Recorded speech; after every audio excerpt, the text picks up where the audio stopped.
Welcome to this episode of Eureka, and we are going to have a wonderful conversation with Professor Rattan Lal, who is the President of International Union of Soil Sciences. And thank you, sir, for being with us in this show.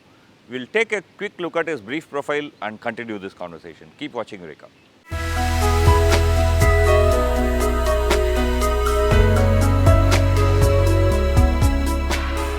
Climate change is one of the most challenging problems that the world is facing today. And according to some soil scientists, soil carbon is an easy solution to global warming. Professor Rattan Lal is one of those soil scientists who is working in this area. Currently, Professor Rattan Lal is a distinguished university professor of soil science at the Ohio State University. He is also the president of the International Union of Soil Sciences. Professor Lal did his BSc from Punjab Agricultural University, Ludhiana, and MSc from Indian Agricultural Research Institute, New Delhi. Following which, he received his PhD in soil sciences from the Ohio State University in 1968.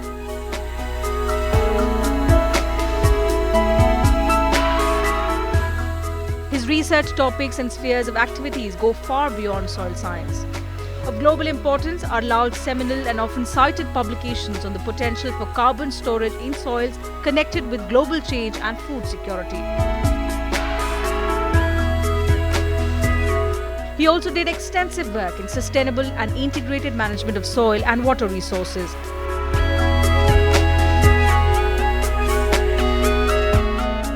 Dr. Lal has received numerous awards and honours, including the Norman Borlaug Award in 2005.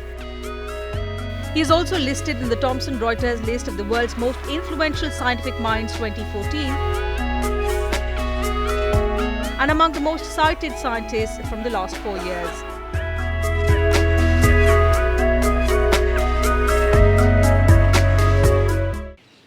Thank you, sir, for being with us. I mean, it's a very wonderful opportunity. Let me start with a very simple question, very mundane question, if Yes. I can use that word.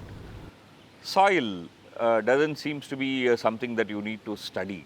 Perhaps, of course, you can study different types of soil because, some soil look red, some soil look, blackish, some soil look soilish. I mean, if you go towards a beach, right? I mean, sandy. Yes. What is actually soil? Why do you think it is something that one should, spend lots of people to work on soil? Well, this is a very important question. Thank you for asking me. Soil is the essence and basis of all terrestrial life. All life, plants, animals, insects, humans, everything comes from soil. Everything eventually ends up into soil. And I believe very strongly that the health of soil, plants, animals, people, and the environment is one and indivisible. If the health of soil is not good, the health of everything else that depends on it is not good. Therefore, taking soil for granted, that it's something so simple, can lead to a lot of problems. And in fact, that is what has happened. Many past, once thriving civilizations vanished because they ignored the soil. Okay. Because they took it for granted. Our own past civilization, Mohenjo-daro and Harappa, had a problem with their soil. Mesopotamia had the same problem. The Inca Empire in South America. So soil should never ever be taken for granted. They are living entities. Soil, a rich soil, even one spoonful of it, have millions of organisms. And it is those organisms and their processes that make a soil healthy. So suppose if I take a fistful of soil, I can very easily guess that there should be different sizes of, let's say, particles which are broken up from, rock that existed quite long ago, Correct. right? Maybe very, very fine particle to maybe a small sized sandy material. What else would be there in a fistful of soil? Soil is a three-phase system. Three phases are solid, liquid, and gaseous. So the solid part of the soil has two components.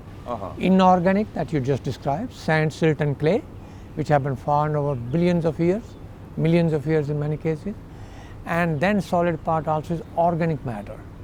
Organic matter is the remains of the decomposing products of plants and animals in the soil. In general, 50% of the soil is solid and the 50% is pore space. And that pore space has, in the ideal conditions, half water, half air. So the plant roots can respire or take oxygen from the air in the soil. So ideal soil will be 50% solid particles, out of which 45% is mineral, 5% is organic. The remaining 50% is air and water, out of which 25% water, 25% air. So that mixture is the ideal for plant growth. If that proportion changes because of the disturbance by human, by machinery, by animal trampling, anything, that affects plant growth and that affects us. So it's a very, very interesting thing. Soil is actually all the three states put together, right? I mean, it's not just one state.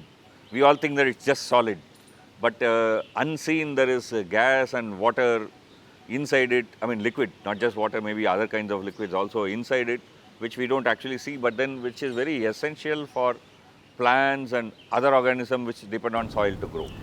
This is another thing. Soil is a hidden treasure of nature. It's under our feet. We cannot see it. We can see a tree that's large, small, how much carbon it has. In the soil, we cannot see it. Therefore, we tendency to ignore it. Soil is the largest reservoir of fresh water. Okay. The top 1 meter of it, the water that's held in that pore space, is the water in which plants grow. And it is those plants that grow on that water that we use that as food, or animal use it as food. So water holding capacity of the soil is a very important part. The water that plants absorb from soil, we call it green water. The water that passes through the soil into groundwater, aquifer, we call it blue water.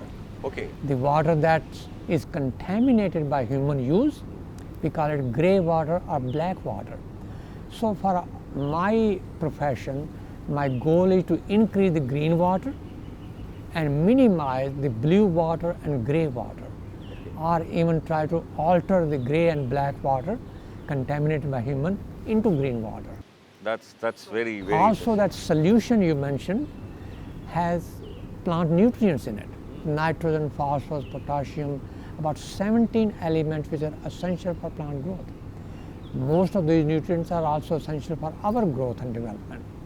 India population suffers from iron deficiency, zinc deficiency, boron, molybdenum, iodine. All those nutrients come from soil. If soil is deficit in those nutrients, the food produced is also deficit.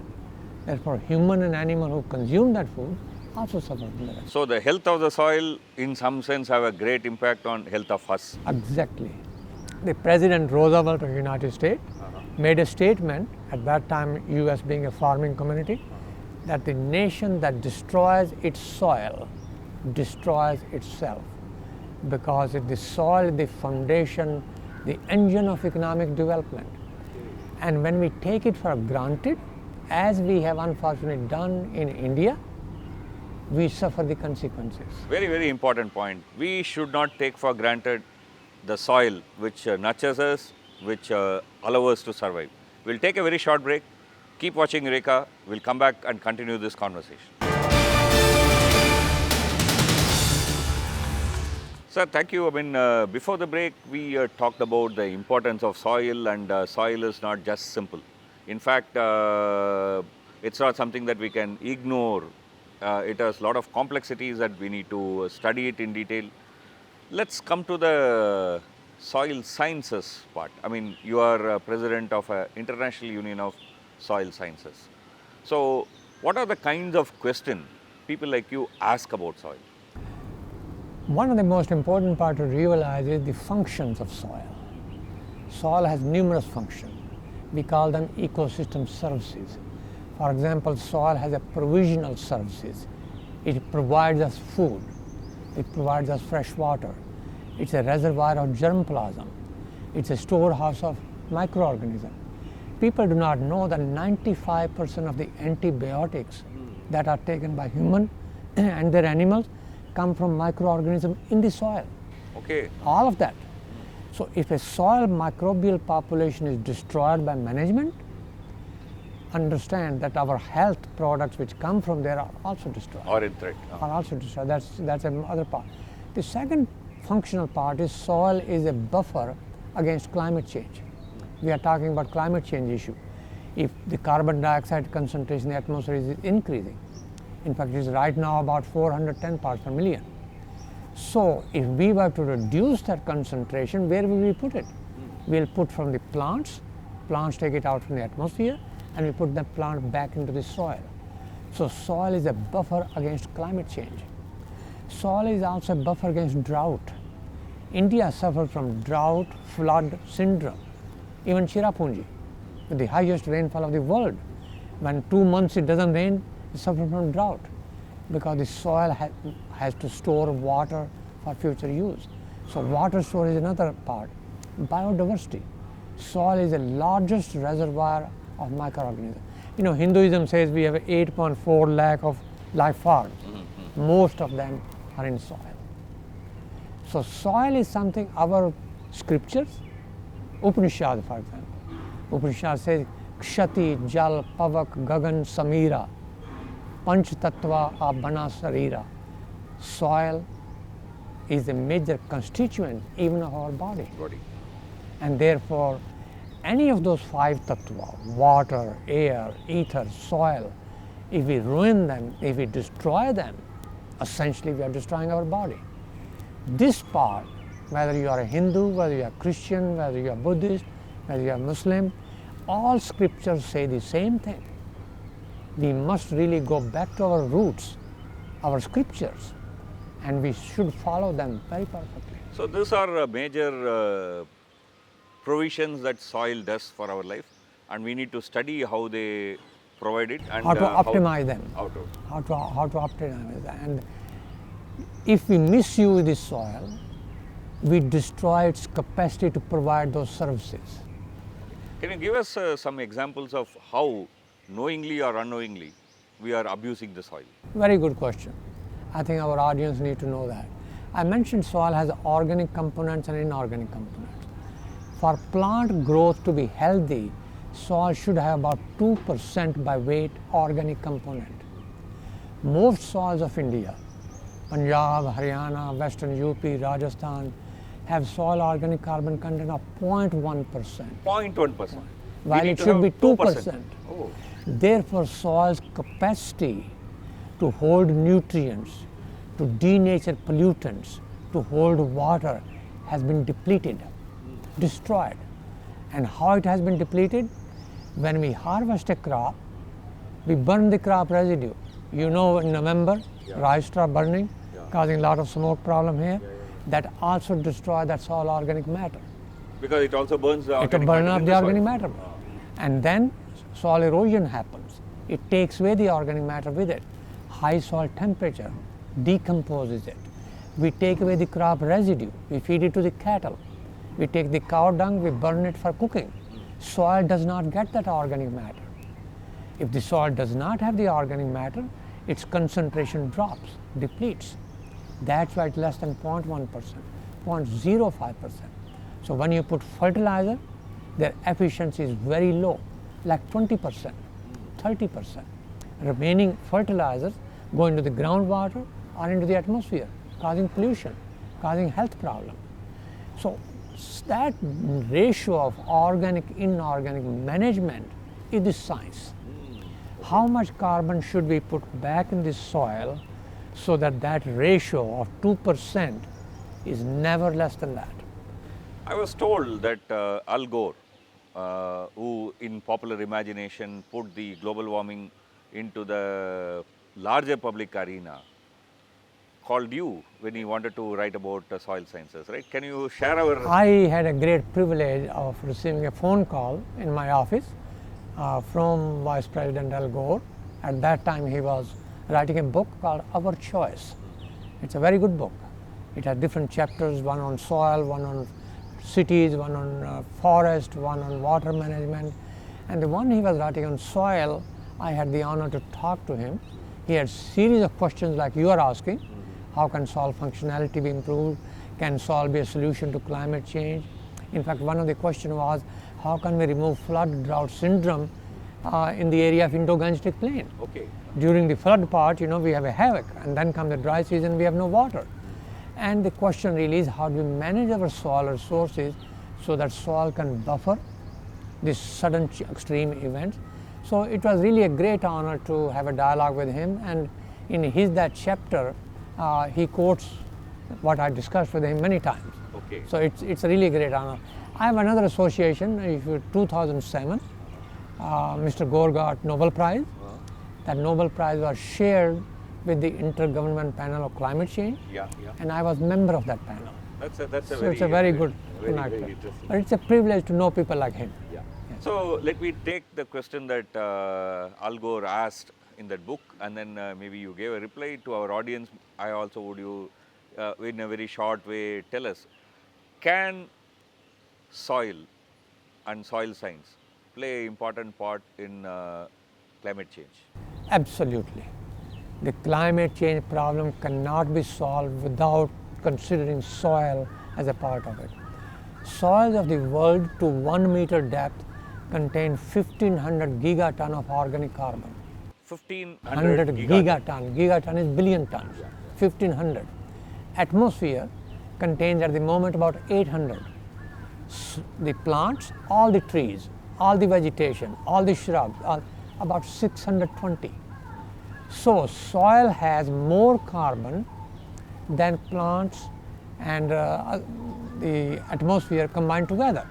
If I take to 3 meter depth, the organic carbon in soil is 3000 gigaton. Oh goodness. Because of the past mismanagement, because of the past extractive farming practices, because of ignorance, because of taking soils for granted, we have depleted the carbon content of the soils of India and rest of the world. Historically, it's my own estimate, and I published it, we have lost about 135 gigaton from soil. Okay, to atmosphere. Which has gone into the atmosphere. And if we can put 135 back, that's more than 65, 70 parts per million of CO2. That would make a substantial change. It will make a substantial change to atmospheric processes. That's a very important point. In fact, soil is the solution. I had a visit in my laboratory to the French Minister of Agriculture, Mr. Stéphane Le Foll. He, during 2015, proposed to the world to increase carbon in soils of each and every country, including that of India, at the rate of 0.4% per year. India is signatory to that. Okay. Unfortunately, we have not yet implemented it. But that is now catching the attention of policymakers. Soil is a solution. Soil is a solution to the global warming. It can, provided that we act. That's a very, very important message. We'll take a very short break. We'll continue this conversation. It's really very wonderful, very insightful. Keep watching Eureka. We'll come back after a small break. Welcome back to Eureka, and we are having a very wonderful conversation with Professor Rattan Lal, who is the President of International Union of Soil Sciences. Thank you. We have been having a very wonderful conversation. Thank you. Very insightful. Thank you. Let me ask you this question. I mean, when you grow up, why did you choose soil sciences? It's not very glamorous. People want to become a doctor, maybe want to become an engineer, maybe want to become an IT professional, or maybe even finance person. Soil sciences doesn't seem to have that kind of a kick. Unfortunately, that's a perception which is very wrong. Soil science profession, I would not have changed it for anything. Okay. It is the most glamorous profession. It is the most important profession. It is a profession that touches all facets of life, of all living things in this world. I personally think this is a message we need to give our parents. They should not force their children necessarily to study computer science or study engineering or study mathematics or medical science. Soil science is equally important. How did you get into this? I came up from a farming family. My father was a farmer in Haryana. My family comes from Haryana area, very close to Kathal district. We had a small farm, and I know what the difficulties are with farmers trying to make meager life on a small piece of depleted agricultural land. At that time there were no fertilizers, Sometimes there was no irrigation. So it's a very important part. And then I had an opportunity to study at Punjab Agricultural College in Ludhiana, where some of the very famous soil scientists had just come from Australia. Dr. J.S. Kamar was one, and Dr. D.R. Devraj Bhumla came from Ohio State with his PhD. And I had the honor to study from those very famous two soil scientists from Punjab, and therefore I tried to learn from them how to manage soil. And I went back to Ohio State, where Dr. Bhumla came from, and studied soil science. That has given me the impression that people do not consider soil science good enough for their children. It's a mistake. Imagine I represent 60,000 soil scientists. That's a very important It's a point. very That's my important next part. question. You as a president of International Union of Soil Sciences landed in Bangladesh, and you got a royal treatment. Can you tell us about it? At that time, I was president of the Soil Science Society of America. The president of Bangladesh in 2007 was Professor Ayazuddin Ahmad. Professor Ahmad had a PhD in soil science from University of Wisconsin, Madison, Wisconsin. So when I was president of the Soil Science Society of America, I had a call from the Embassy of Bangladesh that our president would like to attend the meeting of the Soil Science Society of America. Can you please invite him? So as a president of the Soil Science Society of America, I invited President Ayazuddin Ahmad to come to Ohio State and then attend the annual function of the Soil Science Society of America. He presented with me the awards, annual award of the society, and at that time he invited me to come and visit him in Bangladesh.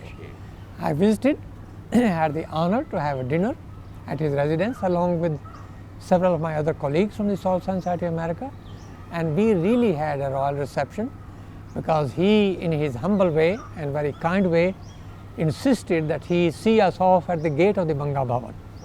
And even when he was told that this person is just an ordinary soil scientist, he said, no, he's the president of the Soil Science Society of America. Therefore, I will see him off in a proper manner. I can never forget that gesture. It's very nice. But now I'm president of the International Union of Soil Science. I have the honor to meet many high-level people. Last year, I had the honor to meet Prince Charles. And the discussion was the same we are having now, how to make soil solution to environmental issues, climate change, water quality, food security, biodiversity. And I was very delighted that Prince Charles, His Royal Highness, has very similar views. Very good. Let me now come back to India for our audience. What do you think are major challenges that India faces with regard to soil and soil management? First of all, let me congratulate the agricultural scientists of India. In 1960s, India was food insecure. The whole world thought India cannot feed itself. India was producing hardly 50-60 million tons of grains. Population of only 300-400 million people. Right now, population is 1400 million, went up by a factor of 4. But the food production went up by a factor of 6. We last year harvested 275 million tons. I must salute and congratulate agricultural scientists of India. They did a remarkable job. They make people like me feel very proud of who I am, an Indian. But there have been some problems. We took soil resources for granted. Consequently, by extractive farming practices, by burning the crop residue, by flood irrigation, by erosion, by taking away the cow dung for cooking and not putting manure back on the land, we have depleted soil health. We have degraded soil health, soil organic carbon. Now the challenge, major challenge is reconciling the need for food security with the improvement of environment quality. That's what M.S. Swaminathan talks about as evergreen revolution. Exactly. Dr. Swaminathan, the father of Green Revolution in India, I salute him for that.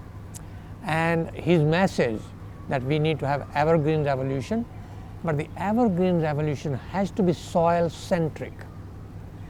If it is just seed centric, it will not work. We have that problem now. We cannot ignore. So the future revolution in India or wherever the green revolution did not come, sub-Saharan Africa. See, one of the point that you made was that we need to increase the organic content of soil. Suppose we want to do it in India, what do you think we should do? What concrete steps we should take? There are many things I would like to mention. The organic residue, whether it's of plants or of animal, must return back on the soil. Grains are for people. The residue are for soil. Maintain that equity. Mother Earth, if we keep stealing from her everything that she produces, Mother Earth will also punish its own children for being not very faithful.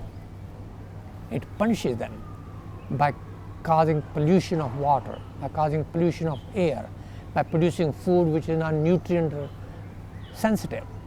Therefore, we have to have nutritional sensitive, environment restorative agricultural system. Scientific knowledge exists.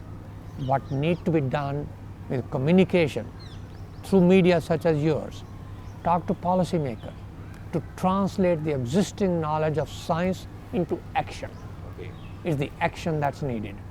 And sometimes we have to motivate farmers, not necessarily giving them subsidies, motivate them by rewarding them for creation of ecosystem services, climate change, water purification, denaturing of pollutants, improving biodiversity, making sure soil has a healthy combination of organisms. That can be done. India has the capacity to do it. The technical knowledge exists. I think our policymakers are ready to help. So with the help of program like yours, I think we can set the clock on the right path. That's a very, very important and a positive challenge, but a positive note. And with this note, we will have to end this conversation today. 50, 60 years ago, we were in a situation of famine. People thought this country is not going to even survive. Today, we are food sufficient. We have even good amount of buffer stock. So if we can come together, decide to achieve, we can make a change, and that's what this message is. Thank you, sir, for being with us in this show. Keep watching Eureka. We'll come back with another interesting conversation next week.